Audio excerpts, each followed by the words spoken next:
Welcome to the Ryan Frank Podcast. Ryan is a family man, first and foremost, but he's also a pastor, publisher, and serial entrepreneur. This podcast will help you think, work, and create like never before. Welcome to the Ryan Frank Podcast. This is Ryan Frank. Thank you so much for tuning in today. I've got a question for you. Are you receiving my text messages? You know, every few days I love to send out a text message and give you just a dose of encouragement, a shot in the arm to help you make it through your day. But I can't text you if I don't have your number. So I need you to get your phone out, send me a text. My number is 765-441-4598. 765-441-4598. Just text me and say, hey, Ryan, listen to the podcast. I want to be on your text list. I'll add you to my list so that I can encourage you in your life journey. Today, we're talking about overcoming hurdles in ministry. I have invited a dear friend and a wonderful ministry leader to join me on the podcast. Today, you're going to be hearing from Debbie Rhoads. Debbie Rhoads is the children's pastor at Grace Chapel in Franklin, Tennessee. She is an active part of Kids Matter's I Love Kidmin Facebook community. She is a speaker at the Kids Matter conference. She is a wonderful ministry leader and a dear friend. And today we're going to talk about some of the hurdles that ministry leaders face. One hurdle being, how do I get enough volunteers? Have you ever asked yourself that question? We also talk about hurdles like church politics and when there's disagreements with people in the congregation or with pastors or staff or elders or a board. And we also talk about a hurdle that so many people face, and it's overcoming the hurdle of self-doubt, the hurdle that I don't feel like I am adequate for the job. And if you're not careful, that can get the best of you. So I'm excited about our conversation today. I really appreciate Debbie's vulnerability as she talks about some challenges that their church faced 2 years ago and how they've gotten through that even better and how she personally has gotten through it better. And wherever you're at in your life, in your leadership journey, ministry journey, I know you're going to find value from my conversation with Debbie Rhoads. It's time to get this show on the road. Ladies and gentlemen, here's my guest, Debbie Rhoads. Hey, what's up, Debbie? Welcome to the podcast. Hey, how are you? Thank you for having me on. This has been so cool. Well, thank you as well. So, Debbie, you're a busy lady. As we're recording this, it's the week before Easter Sunday. So you've got a lot going on this week, yet you've taken time to join me on the podcast.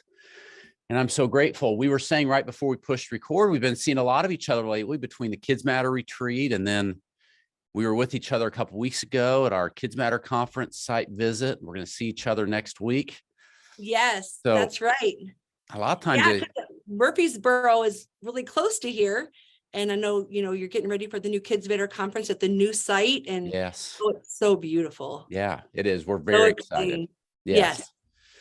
So Debbie, a lot of the podcast listeners that are in the children's ministry community, they know you from the I Love Kidmin Facebook group. You've taught breakouts at the Kids Matter conference, but take a few minutes for someone who doesn't know Debbie Rhoads and just tell us about your ministry journey and the church that you're at and what your week to week looks like. Yeah. Well, I'm Debbie Rhoads. Yep. And I've been actually doing ministry for almost 35 years, really, really, really long time. And people will ask me, how did you get into kids ministry? And I will say that it chose me. It wasn't something that I sought. Yeah. It chose me. And once I found it, it was like, where has this been? This is amazing. Because my first few years of ministry was youth ministry, which of course I love, high schoolers and middle schoolers. And then when I got to do kids, I'm like, oh, this is so amazing. And I absolutely love it. And so I have had the amazing privilege of being at, I've got to minister at little churches, big churches, mega churches, multi-site churches. So I am currently at Grace Chapel in Franklin, Tennessee. Yep. And it has been absolutely amazing. I love being here in Franklin. It's actually, of course, very close to the Kids Better Conference. It is. But this is where my family is all here. My kids, my grandkids are here. And so I actually feel like I have all worlds here with me now here in Franklin. And so I'm just really thankful that God actually brought my ministry here. So I can have it all together. That's a beautiful part of the country. We love Nashville. We love Franklin. Yes. And yeah, so I'm interested, Debbie, so let's rewind a little bit and tell me about this transition from youth ministry to kids ministry. What happened where you made that transition? Well, I was actually asked by a pastor to be the kids ministry director. And I was in a time where I wasn't doing ministry. I was taking a little sabbatical from ministry. And it was like, we need a kids pastor. Debbie, will you do it? And I was like, oh, no. Yep. And so, will you at least pray about it? And so I'll pray about it, but my answer is no. Yeah. I literally said that. And so, started praying, and God just started changing my perception on things. He started my perspective, just shifting all these things in my heart and mind. 2 weeks later, he called again. Debbie, we really feel like you should be our kids pastor. Will you come? And I felt like I had to say yes. Yeah. And moved there, and it was the most amazing decision ever. And I haven't turned back from kids ministry. And so the last 20 years has just been kids ministry. And I just wouldn't have it any other way. And but I love it because I have that youth knowledge that I know like where I'm sending them. And so it's been a great, valuable thing for me to know what I need to do to help prepare them for middle school and high school. 100%. So that's been really good. So at first, when you were thinking, when the pastor asked about children's ministry and you're like, were you thinking, what were some of those perceptions? Like, this is be more like childcare? Were you overwhelmed with the number of like, this is going to take too many volunteers? What were some of those what was some of that initial resistance? Well, I didn't know much about the kids ministry world at all. And all I thought about it, to me, it was my view as someone who I saw it as childcare. And I'm so embarrassed that that's what I thought. But that's how I thought of it. I never saw it as, wow, kids ministry leaders get to actually be a part of helping create the biblical worldview of these children, of help building that foundation. And they're the ones who are helping to build that. I get to be a part of that. And I never saw that. I never thought anything about that. And so once I realized that what a privilege it is to be a kids ministry leader, oh man, I started like getting everybody. That was like, it is my job to let everybody know what kids ministry is all about. Like, I love it. It's a lot of it. When you hear people, then they think of it as childcare. It's not because they don't think a lot of children's ministry. I don't think they really truly know. I think it was out of innocent ignorance. I guess that was for me, because I didn't it was innocent ignorance. And I think that's what a lot of, they just don't know. Yeah. And so I'm glad that I actually have had that experience, because now when I hear people, oh, it's just childcare, and I'm just like, oh, let me enlighten you. Yes. Yes. Let's have a talk. Yes. So Debbie, you've served at small churches, like you said, large churches, everything in between. I love that. So you've experienced you worked with a lot of different pastors, a lot of different congregations, communities. And our topic today is overcoming some common hurdles that we face as ministry leaders. But before we jump into those hurdles, as someone who has had the opportunity to serve in youth ministry, kids ministry, and a variety of churches, I'd love to hear from you. What is something that you love most or enjoy most about local church ministry? Specifically to the kids ministry or just local church ministry? Either. Yeah, either. I actually love watching volunteers come in and take ownership. And maybe the times they come in and they're like, they know they're coming in to serve. And then when they realize the true impact that they're making, it is so beautiful. And then watching them take ownership and then watching them, their influence grow and watching them just start taking off and doing things that they never thought they would be able to do and growing as a leader and watching that expand. That is one of my absolute favorite things ever, is to watch that happen. Of course, watching little kids come to Jesus and get to know Jesus in those aha moments, that is like by far like the coolest thing ever. But also those volunteers, because a lot of times they come in and honestly, a lot of times they come in and they're like, oh, I have to volunteer somewhere. And sometimes they may come in and it's like a checklist thing for them. Oh, I'm supposed to volunteer. Yes. I'm going to choose kids ministry because I like kids. I can do that. Okay, I volunteered today, check. But then when they come in and they start seeing what they really are doing, and they like totally like just grasp that is beautiful. That's my favorite part of ministry. Yes. Yes. Love that. And we're gonna jump into, that's one of the hurdles that I want to talk about. That was a great transition. I don't know if you planned that or not, Debbie. I did not plan that. A wonderful transition. So we're gonna, Lord willing, and if we have time, I'd love to talk together about a few hurdles that so many pastors and ministry leaders face. If you're watching or listening to the podcast and you're not a pastor, you're not on church staff, please don't hit stop and go to a different podcast. I think you're going to find a lot of application here, because we're going to talk about just working with people and politics, whether it's in church world or whether it's in the marketplace and other things. So I'd like to talk, Debbie, about how do you overcome the hurdle of, I don't have enough volunteers, because so much of ministry, it does take a volunteer force. I'd also love to talk about how do you overcome the hurdle of church politics, and when things get ugly in church, or when things are difficult, or you have a disagreement with somebody. And then if we have time, I'd also love to talk about overcoming the hurdle of self-confidence, of I don't feel like I'm adequate for what the church needs me to do or what this job requires of me. But let's start by talking about volunteers. Because we're friends on Facebook, because you're part of Kids Matters, I Love Kidmin Facebook community, I know that you have a wonderful team of volunteers.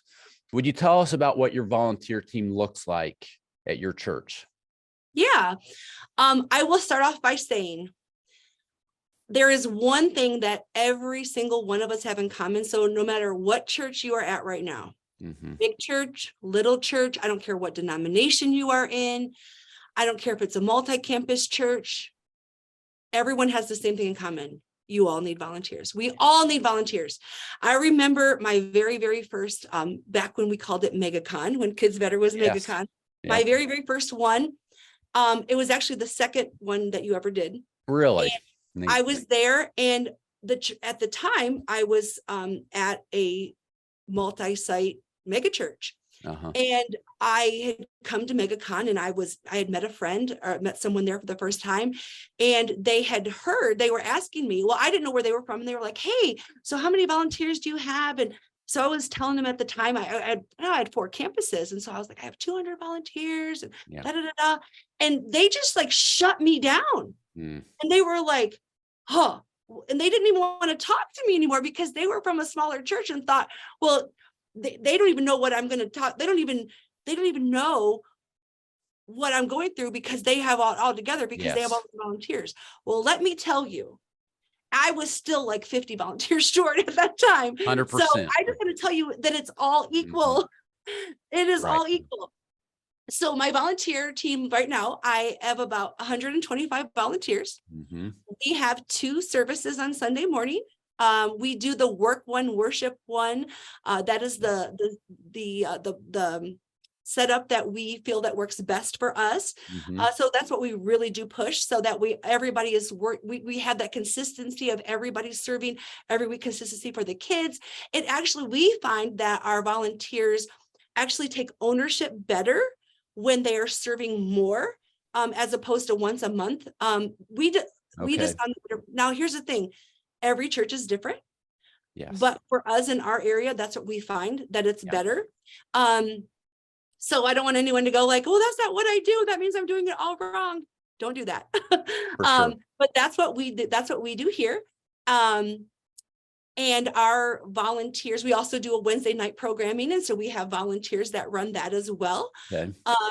So that is what our volunteers look like as of right now. Did you want me to go any further with that? No, I think that's great. And I love what you said, Debbie, how you started this, because you're exactly right. Sometimes you might think, well, the big church down the road, they don't have the problems I have. They've got big budgets and a lot of volunteers. And, Debbie, you're right on. They might have a big budget, but they also have 20 times the number of kids you do. And they might have more volunteers. Yes, but I promise they need volunteers just like you do. Yes. It is definitely a universal challenge that we all face, especially those of you that are children's ministry leaders, because children's ministry does require so many volunteers. Debbie, share with us some strategies that you have found effective when it comes to recruiting volunteers for your children's ministry, because I know this is something you're passionate about. Oh, yes. Well, I'm passionate about it because I failed so many times. And I've learned so many ways to do it wrong. And so I was at the point where I was questioning if I was really supposed to be doing this. So here is what I have learned. And I've learned these things the hard way, but I'm telling you what, just a few things here. One, I had to remind myself, and I had to remember that every single person that I put in a classroom, I am held accountable for. God, I have to answer to God for that person. And so if I am just throwing in a warm body, I have to answer for that. And so here are some of the strategies that I use. Now, do not get overwhelmed by this. This is not an overnight fix. Do not get overwhelmed by this, okay? That's true. Set high standards. When I first came to this church where I'm at right now, we needed some volunteers. Like, we needed a lot of volunteers. And my team thought I was crazy, because what we were doing is we had these volunteers that were really struggling with like not coming on time. And we had some volunteers they were on the schedule and then they didn't show up, but yet they were still on the team. Well, after some conversations with them and found out that they're just really, it's hard for them, I actually allowed them and gave them permission to leave the team. And my staff were like, what are you doing? Why are you letting these people go? And so we have to give ourselves permission and giving others to make sure that the people that we have on our team really want to be there and are there, that we're setting the standards and that we're holding people accountable to the standards. And I think a lot of times we think, oh, they're just volunteers. No, they're helping build the biblical worldview of the children. They're laying a foundation of how they think about Jesus. So they're not just volunteers. So it's actually okay for us to set standards and to hold them to them, because actually when you start setting the standards and actually not just put them on, don't just put them on paper, but actually start setting the standards and following through with them, you will actually change the way your church sees the kids ministry, and people will actually start coming to you and say, how can I be on your team? Man, I promise you, this actually works. It actually works. And it has been absolutely incredible. It's probably one of the scariest things I have ever done. But I had to purpose in my heart that I would rather have a smaller team of high quality volunteers than a large team with half-hearted volunteers. Yes. And I had to make that decision. And so when I said, this is what I'm going to do, and then just not falter from it, it changed everything for me. Yeah. And now it's not hard for me because and I have seen God just have people step up that I would never in a million years see step up because of the standards that got set, because people want to serve in a team that's winning. They want to serve They do. in a team that has a high standard. And so it actually changed that for me. Um, And Debbie, another, let me Go ahead. interject real quick, Debbie. I think you're exactly right. And I also, I think people want to know what's expected of them. Yes. And what they can expect from you, right? As the leader, Yes. as the ministry director. It puts people at ease. So I think a lot of times you're right. We shy away from setting standards, setting expectations, keeping the bar high. But I think a majority of people, they really want that. And as you said, it does communicate significance that this is something that we do take very seriously. And it's another thought as you were saying that it's a True at Kathy thing, where True at Kathy from Chick-fil-A said, we're going to get better. We're going to focus on getting better, not bigger. And he said, Yes. when we take care of getting better, we will get bigger. And boy, is there not a company that has proven that to be true. Absolutely. They keep getting better. And as a result, they keep getting better. And as a result, they keep getting bigger. They're growing. Absolutely. Yeah. And that it is absolutely true. And it's scary. It is really scary. I also found that couple of things like a lot of times we feel desperate.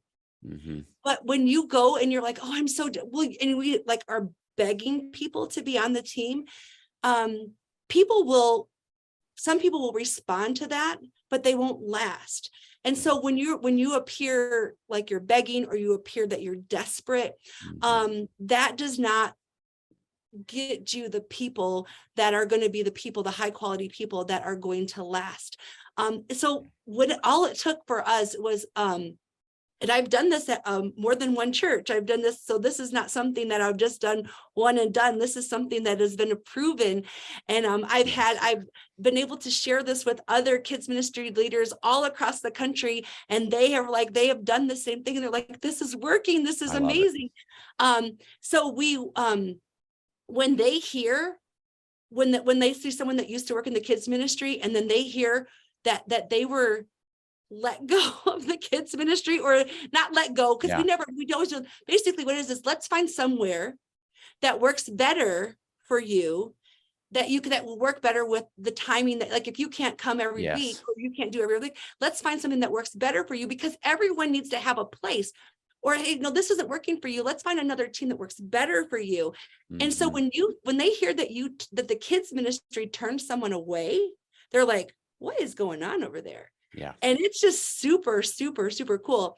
One of the things that we have done recently that we stumbled upon, and we've done it for 2 years now, we're about to do it a third time in August.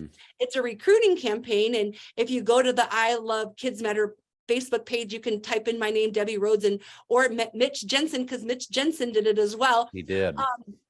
He actually, I think, did it better than I did. So which is great. So I am all about, Sam Walton used to say, steal shamelessly. Yes. And so you take those ideas and you make them your own. I love that. I think we should do that.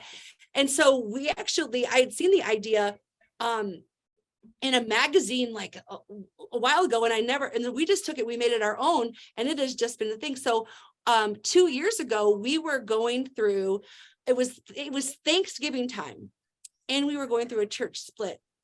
And that is like the 2 worst times to try to recruit volunteers. But we were desperate, but we couldn't appear desperate. So we got our whole team, and we took these pictures, and we made these really cool posters that said, I serve, and basically you can serve too. And the whole thing is on the I Love Kidsmen Facebook thing. And it has like all the things that we did. We made stand-ups, and we had a board that showed all of the open positions that we had. It's that first time. And I remember, so we got 11 volunteers out of that. And it was during Thanksgiving. And that's crazy. We did it the next year, 54. Wow. And most of them are still on our team. Okay. So that is huge, because when people come to me and they're like, and you have that conversation with them and they're like, well, I'm not really sure. Well, so then we have the conversation. Those people that are not really sure, we really talk to them. And if they're not really sure, we don't put them on our team. Yes. And so, like I said, once again, that's really hard, but it is, God works in it. And it is absolutely, figure out what you need. If you want to get volunteers, don't just say, I need people. Take the time, write it out. I need this person for this class. I need this many people for this class. I need for this service, for this campus, and get an exact number. And you start praying that number and praying for God to lead people to you so you can have conversations to them, and praying for God to open up your mind to be able to see people that maybe you haven't seen before. And you will be surprised what he does. Don't just say, I need people. Be specific. I agree. In those details. Oh, Debbie, what a great story. If you're next time you're on Facebook, if you're not part of our Facebook community, join the I Love Kidmin Facebook community. Search for Debbie Rhoads' name. And yeah, I love this campaign you've done. I know you've shared those numbers with me before, but I forgot those numbers. I mean, how amazing. It's a campaign strategy that works. And I love what you said at the end there about being specific and praying specifically. Yes. Such good advice. And thank you for sharing this story, not only on the podcast, but in the Kids Matter community on Facebook, Debbie. I know that's inspired a lot of people to think creatively about how they recruit. Let's shift gears now. So one hurdle that so many ministry leaders face is recruiting volunteers. And I hope that you've received some great value. I know I have from listening to Debbie talk so far. Let's shift gears and talk about politics in the church. Unfortunately, whenever there's people, there are going to be politics. Yes. Debbie, you just said a few years ago, your church went through a church split, which is something nobody wants for their church, but it does seem to happen. But whether your church has gone through a split or not, we all deal with tension and different opinions, and trying to please person A while trying to please person B. How do you handle church politics, Debbie, when they surface, whether it's a disagreement or, a difference of opinion? Any words of advice that you've learned over these last few years on handling politics in the church? I don't have any people issues. None. You don't believe that, do you? I do. Yeah, I do. I believe it. Well, I think thinking that there are no church politics, you're being naive. Yeah. And they're not necessarily bad. It's just something that we're always going to have to navigate. Because people do have a difference of opinion. And so we have to just remember that we are going to have to navigate that. And we are going to, I think a lot of times what we find out, so when dealing with the church politics, is what I have found is, especially like when you have someone that first of all, I have to remember that everybody is human. And just because it's in a church doesn't mean that everything is all beautiful rainbows and sparkly glitter, which I wish it was, because I love those things, but it's not, because we are all human and we are going to disagree. But what I have found is that sometimes when I have someone that there's issues with church politics, or there's like trying to push their agenda or something, or I think what I'm finding is that that person usually, or most likely, does not understand the vision that is being cast at the time. Maybe they don't understand your vision or where you are going. And so helping them to sit down with them and understand that vision, or sometimes they just need to be heard and they need to have some sort of buy-in, and they just need to know that you are going to listen to them. You don't necessarily need to actually do what they ask you to do. They just want to have their voice heard. And I think we also have to make sure that we as leaders are humble and are flexible, because sometimes as leaders, we're like, this is how we're going to do it. I heard from God, and this is what I'm supposed to do, and we're going to do it this way. And we don't even let anybody have any kind of say or buy-in. This is how we're going to do it. But then on the other hand, we have leaders that are like, well, I want to make sure that everybody's happy, and I want to get everybody's ideas in, and then no decisions ever being made. So there's one extreme to the other. So we have to be able That's true. to find a happy medium in there. And so I have found that making sure that I am listening, that I am approachable, that they know that they can come to me, that there's not going to be retaliation if they have a different point of view, that I welcome, and that I want to be collaborative. But just because I'm hearing you doesn't mean that I'm going to use that idea. It just means that I'm going to consider it, but not all ideas work within this vision. But if you don't understand the vision, I'm going to share it with you. And they just need buy-in. But I also need to be flexible, because they might have a better idea. And actually, if they do, use it. It's not always about us. And I tell you what, if they have a good idea and you use it, you just totally got them on your side forever. And it's not about always just winning. It's not just about winning people over, but you just proved that you are trying to be collaborative and that you are trying to work together as a team. Yeah. So that's there were a lot of nuggets packed in there. Yeah, that was good, Debbie, on being willing to listen, about people's desire just to be heard. And I have found in working with people that is somebody that might seem to be upset and in attack mode really just wants to know that you're listening.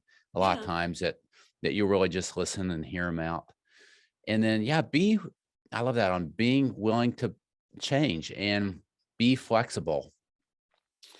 What about when it comes to other people on staff, Debbie? So whether it's your pastor or your supervisor or boss or a coworker, and there's disagreements, what have you learned from serving on church staff on how to manage those kind of conflicts? Yeah. Well, right now, I will tell you, I am extremely blessed that I have a pastor, and our executive team and our staff is really, I really feel it's not perfect, but it's really moving in a very healthy direction. And our staff and our pastor leadership really welcomes us to disagree lovingly and to have those conversations and question those things. But I'm not, like I said, I've been to a lot of churches. I know that it is not always like that.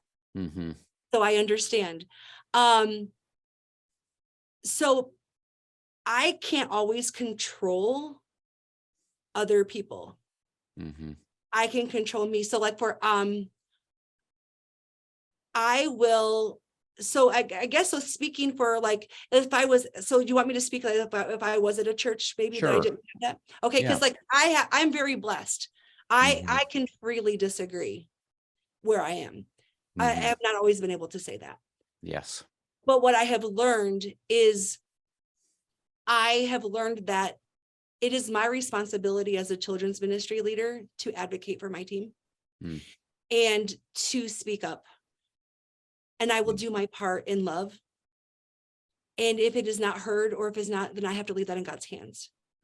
But I also find that if I'm having a disagreement with another staff member and I need to do biblically what the Bible tells me to do, and I need to go to those people, instead of like, I don't want to add into the drama by falling into gossip or talking to people that I'm not supposed to talk to, by doing it the correct way. But I also try to, when I found someone that I'm struggling, maybe, because like, okay, we don't always get to choose who we're on staff with. And that's true. And we have to work. We're all going towards the same vision, but that doesn't mean we want to have dinner with them.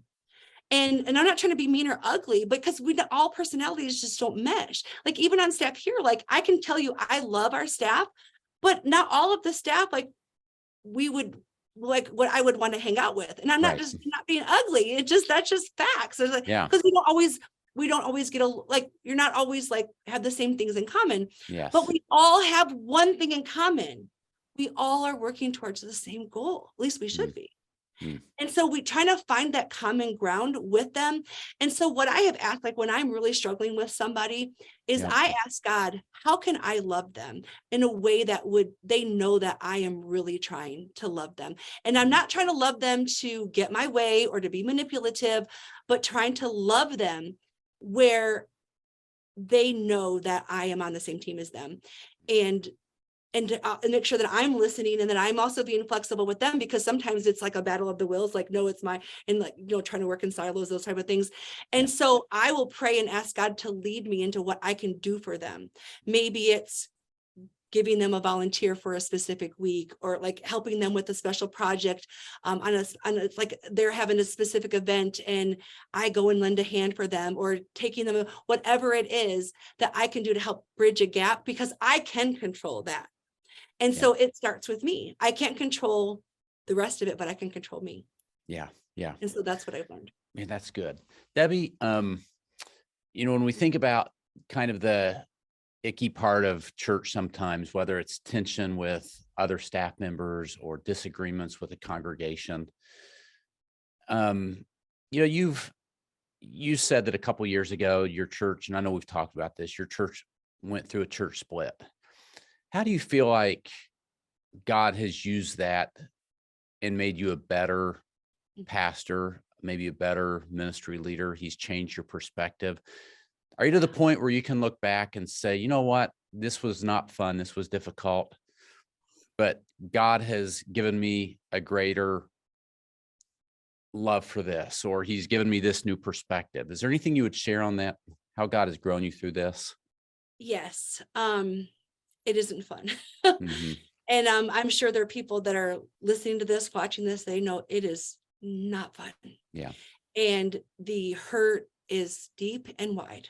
Yeah. And it's long lasting.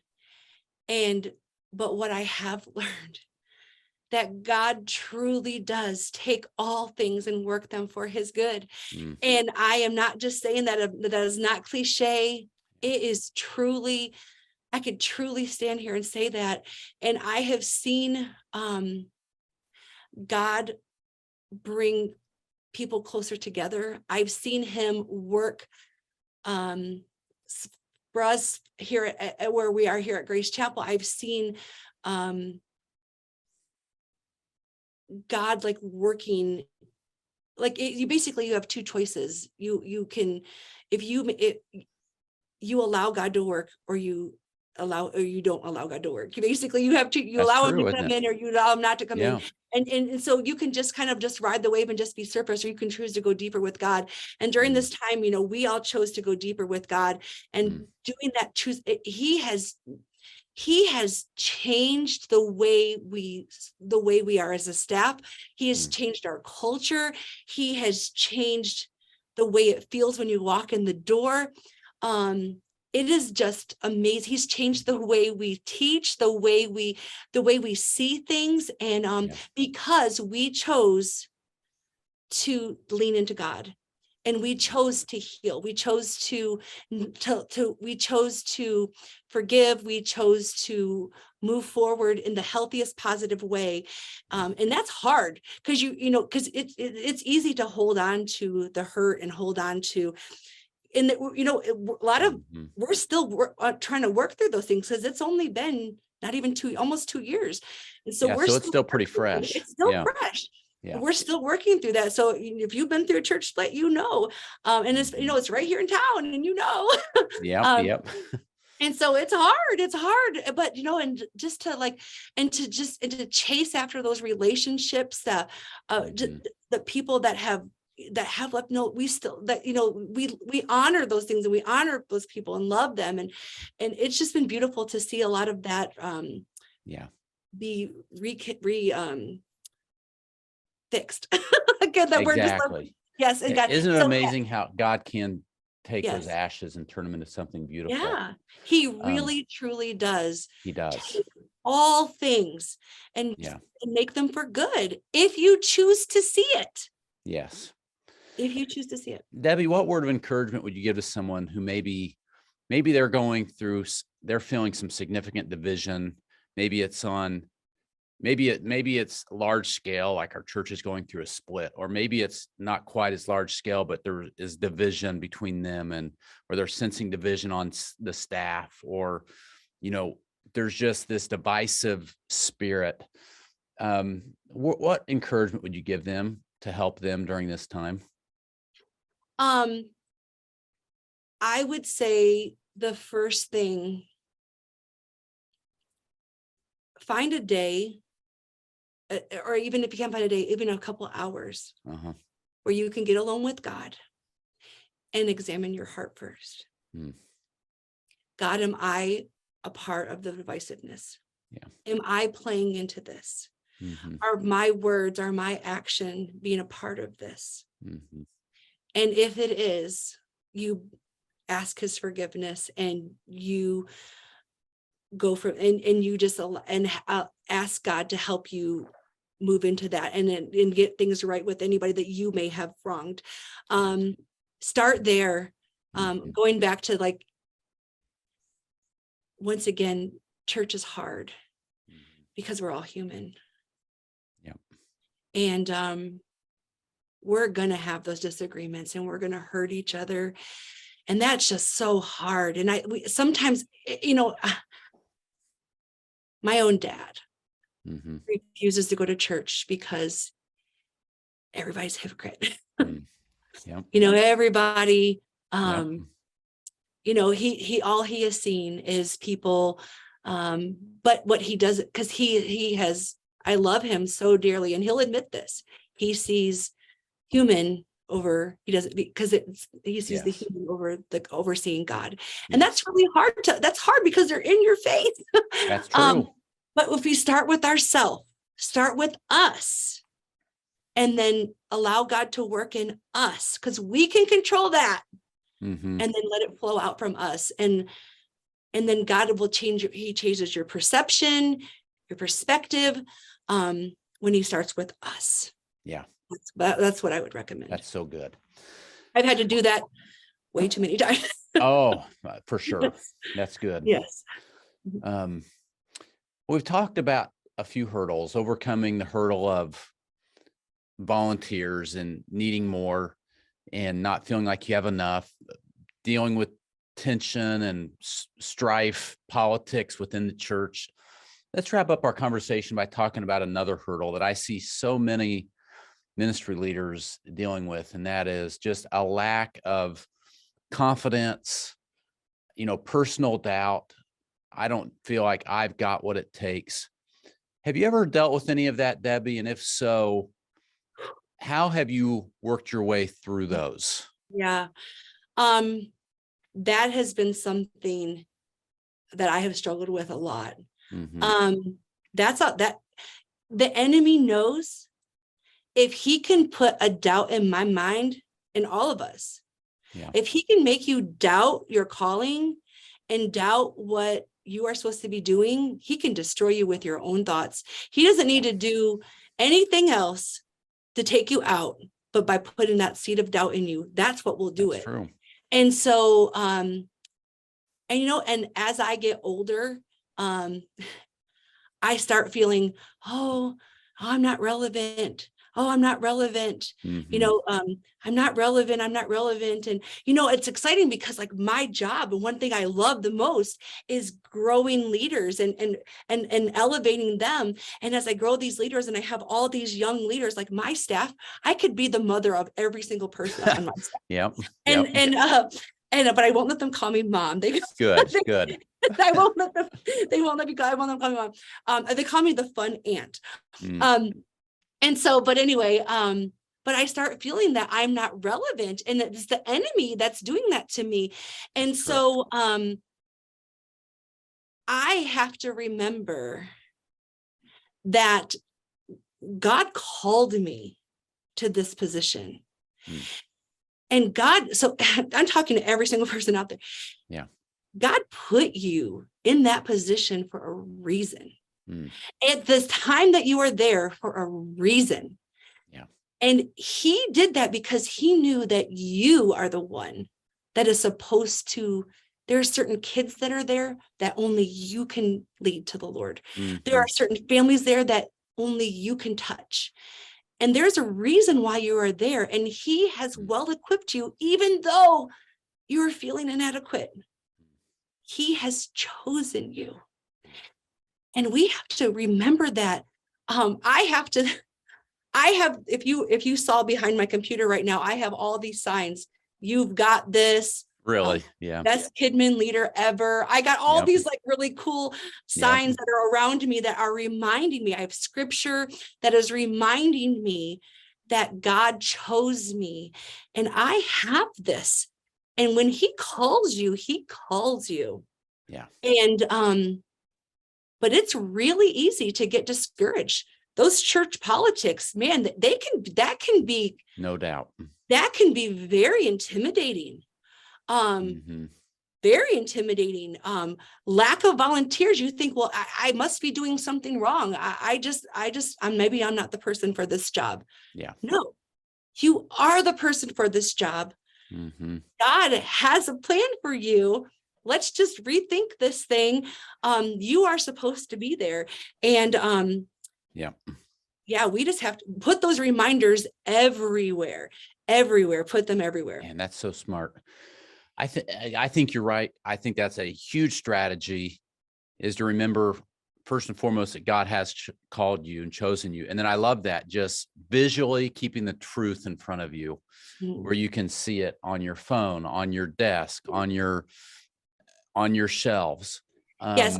You can also subscribe to Text Messages with Ryan Frank, and he sent some great encouragement out.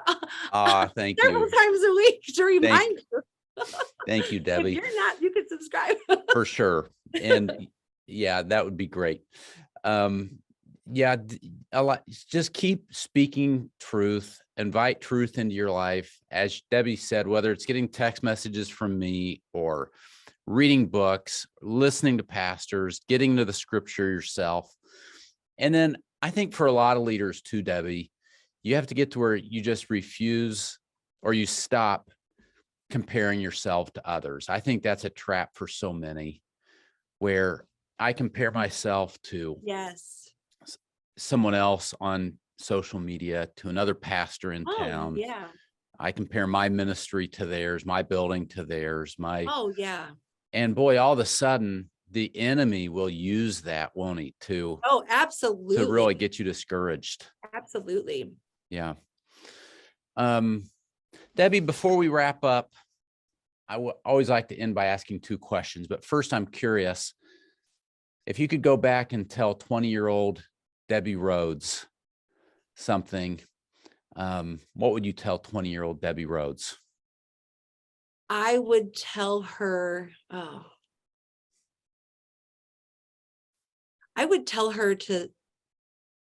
I spent too much time running from my calling, or not fully embracing. I'm actually not fully embracing my calling.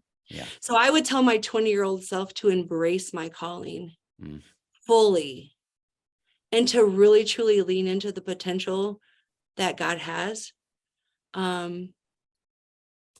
I think I wasted a lot of years not fully leaning in to my calling. Yeah, so that's what I would. So I'm trying to make that the last time.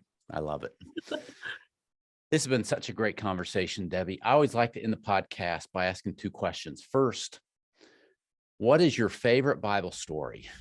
And what makes it your favorite Bible story? Well, it changes by the season. Yeah. That's understandable. Right now, we're also doing a whole VBS around this, that my favorite Bible story is Joseph. He went through so many things, but yet his perseverance and love for God, and no matter what the circumstances, he stayed faithful and he did his best in all these things. And God truly, truly, truly did work things out for good. I mean, who would have thought that him being put into that, sold to slavery, was going to turn around for him to be the one who saved his family? And just all those years later, that's my favorite. It's an amazing story, isn't it? Yeah, it's incredible. And so like right now I'm like, dissecting it all as I'm preparing for VBS and all these wonderful little nuggets. And I'm like, this is amazing. So and right now, that's my favorite story.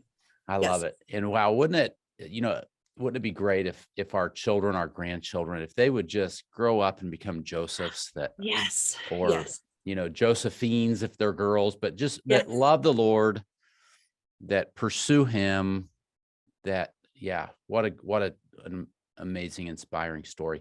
All right. Number 2, what's something big that Debbie Rhoads is working on right now? I'm always working on something. Yep. I know you are. 2 things.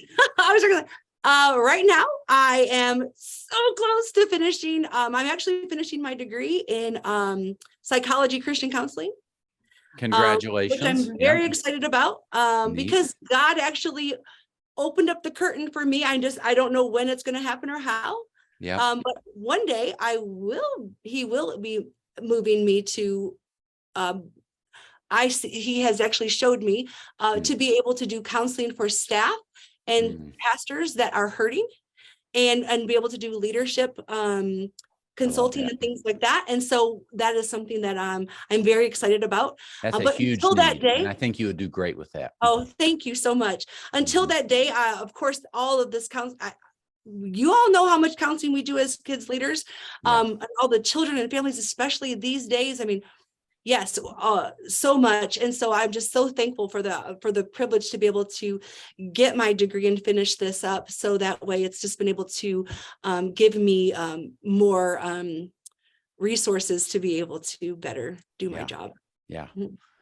So how close are you to wrapping up that degree? One more semester after this. So that's great. Yes. So hopefully by December I will be done. That's my goal. Then this is the year I decided I'm birthing my book. I'm actually trying to finish. I've been working on this, and this is the year it is going to happen. That book's coming out. I can't wait. We've talked about that a little bit, and it's going to be a good one. It's going to be a good one. Very excited. Yes. Debbie, what a great conversation. Thank you so much for being vulnerable and sharing about, some of the stuff that you've dealt with at your church, and for sharing some inspiring stories about how to overcome some common hurdles in ministry. Debbie's going to be with us this fall at the Kids Matter Conference. Yes. So you can connect with her there. Of course, you can connect with her on Kids Matters I Love Kidmin Facebook group. Debbie, thank you so much. It's been a fun time together. I love it. This has been so fun. Yeah, I love it. Thanks so much. Thanks. Bye. This episode of the Ryan Frank Podcast has ended, but be sure to subscribe for more conversations to help you stay on the leading edge. And if you like what you've heard, please rate this podcast with 5 stars. Thanks so much, and we will talk to you next time.